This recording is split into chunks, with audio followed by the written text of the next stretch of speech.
Et c'est parti pour l'histoire des Juifs de France sur Radio J, votre rendez-vous quotidien sur notre antenne. Et nous allons aborder plus précisément la suite et la fin de notre récit consacré à l'Alliance israélite universelle. Alors on a évoqué les débuts de l'organisation après sa fondation en 1860, puis nous avons parlé de ses principales missions jusqu'en 1914, scolariser les enfants juifs qui n'ont pas ou peu accès à l'instruction et protéger les Juifs du monde entier menacés par l'antisémitisme. Alors dans cette dernière partie, Christophe, nous allons à présent évoquer l'histoire de l'Alliance israélite universelle depuis le début du XXe siècle, toujours avec comme point de départ l'ouvrage de Georges Bensoussan sur lequel vous avez travaillé effectivement, Christophe, pour écrire cette série d'émissions. Et revenir d'abord sur l'antisémitisme qui sera permanent, bien sûr, dans les critiques apportées contre l'Alliance israélite universelle. Et ça commence déjà avec la France juive en 1886, auteur Édouard Drummond, et qui consacre à l'Alliance le premier chapitre du deuxième volume. Et cette même année, d'ailleurs, 1886, au Congrès antisémite de Bucarest, une résolution adopte la constitution d'une alliance anti-israélite universelle, la flambée d'antisémitisme pendant l'affaire Dreyfus, qui n'arrangera évidemment rien à la situation. Après Adolphe Crémieux et Salomon Goldschmidt, l'Alliance israélite universelle a un nouveau président à partir de 1898. Il s'agit d'un certain Narcisse Leven. Et comme Goldschmidt, lui aussi vient d'Allemagne. Naturalisé français à l'âge de 15 ans, il fait partie des 6 rédacteurs de l'appel de l'Alliance en 1860, le texte fondateur de l'organisation. Assistant d'Adolphe Crémieux pendant de nombreuses années, Narcisse Leven le suit lorsque Crémieux devient ministre de la Justice en 1870. Il est son directeur de cabinet. Au moment où il prend les rênes de l'Alliance, il vient de créer le comité de défense contre l'antisémitisme initié par le grand rabbin de France, Zadok Khan, en réaction à l'affaire Dreyfus. L'Alliance poursuit son essor de 100 écoles et 26 000 enfants scolarisés en 1905 à 183 écoles et 43 700 enfants scolarisés en 1914. C'est énorme. Et cette année-là, l'Alliance compte 24 000 adhérents. Eh oui, ça marche bien. Et malgré la Première Guerre mondiale, l'Alliance qui reste mobilisée notamment en faveur du judaïsme russe, car le déferlement de haine antisémite continue de s'y abattre. En octobre 1915, 100 000 francs sont envoyés au comité de secours israélite de Saint-Pétersbourg. L'Alliance qui met aussi sur pied le comité d'études de la question juive en Russie. Mais le conflit entrave le travail de l'institution qui manque de moyens et de professeurs, et beaucoup devant aller et combattre effectivement sur le front. Et en plus, fin 1914, l'Empire ottoman s'engage aux côtés des puissances centrales et donc contre la France.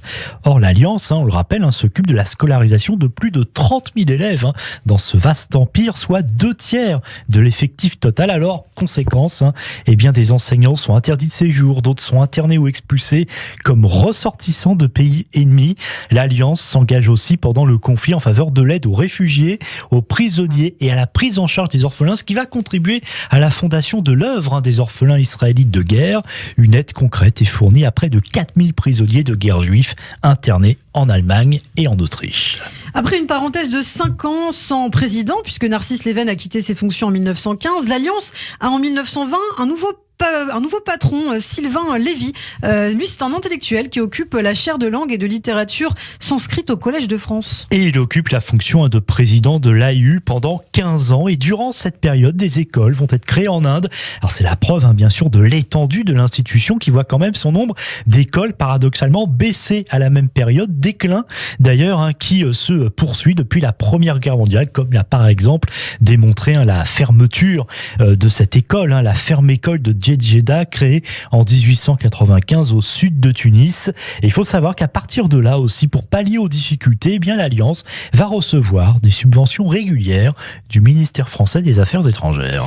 L'Alliance doit faire face aussi à la montée des nationalismes. Après 1918, la plupart des gouvernements entendent promouvoir un enseignement dans leur langue nationale. Alors l'Alliance va se mettre au diapason et recruter du personnel local, mais de nombreuses écoles ferment, comme à Salonique, en Bulgarie et en Turquie.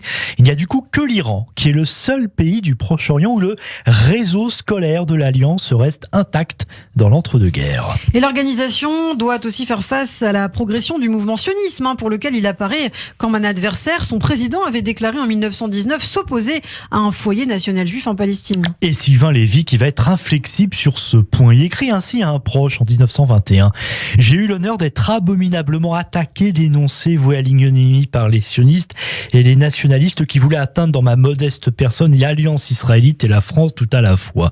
Je crois être juif plus qu'eux, par ma foi inébranlable dans la justice. J'attends avec patience le jour certain où les doctrines de l'Alliance triompheront.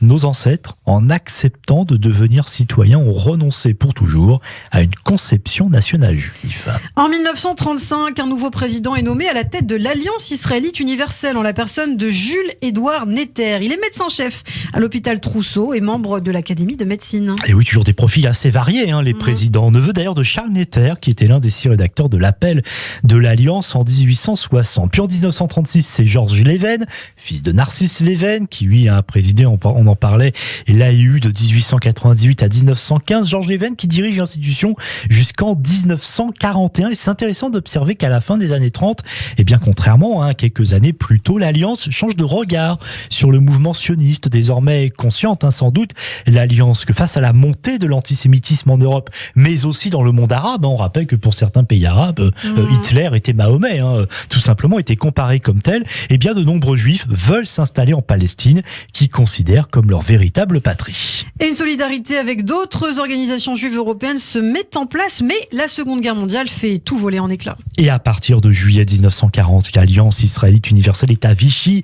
Elle tente bien sûr de garder le contrôle de son réseau scolaire, et pendant ce temps-là, à Paris, les immeubles du siège central sont investis par les Allemands. D'autres propriétés de l'Alliance, dont l'école normale israélite orientale, sont également occupées.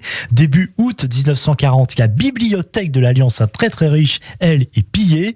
Mise sous séquestre, les écoles normales sont attribuées en 1942 à l'Union générale des Israélites de France, une structure créée par les Allemands. Ah oui, terrible situation. Beaucoup de cadres de l'Alliance israélite universelle rejoignent alors la France libre du général de Gaulle, et après-guerre, le gouvernement provisoire du même de Gaulle crée une commission chargée de récupérer les fonds des bibliothèques pillées justement par l'occupant. Et 80% des ouvrages volés par les Allemands à l'Alliance en août 40 sont de retour à Paris d'ici 1951, mais il faudra quand même attendre l'an 2000 pour que près de 900 dossiers et 33 000 pages de documents volés par les Allemands, puis ensuite transférés en Union soviétique, réintègrent enfin le siège parisien de l'organisation.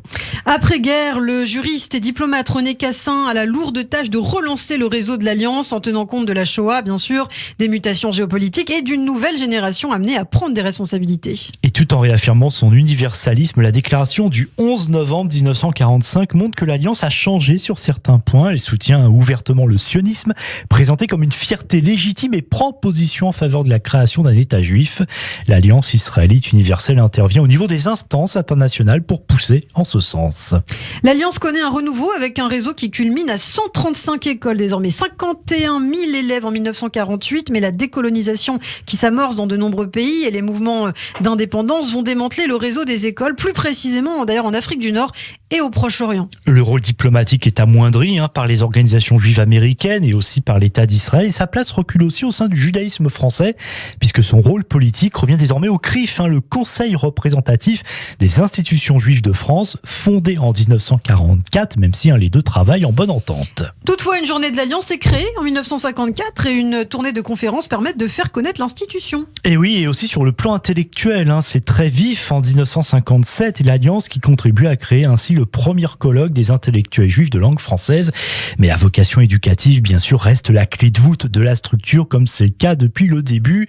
René Cassin meurt en 1976. Avec lui, c'est 33 années de présidence qui se referment, ce n'est pas rien. Il y a eu ensuite 2 autres présidents, et puis depuis 2011, c'est l'homme d'affaires et philanthrope Mark Heisenberg qui est à la tête de l'Alliance, dont la plus grande partie du réseau scolaire se situe aujourd'hui en France et en Israël. Merci beaucoup Christophe pour ce dossier en 3 parties consacré à l'Alliance israélite universelle.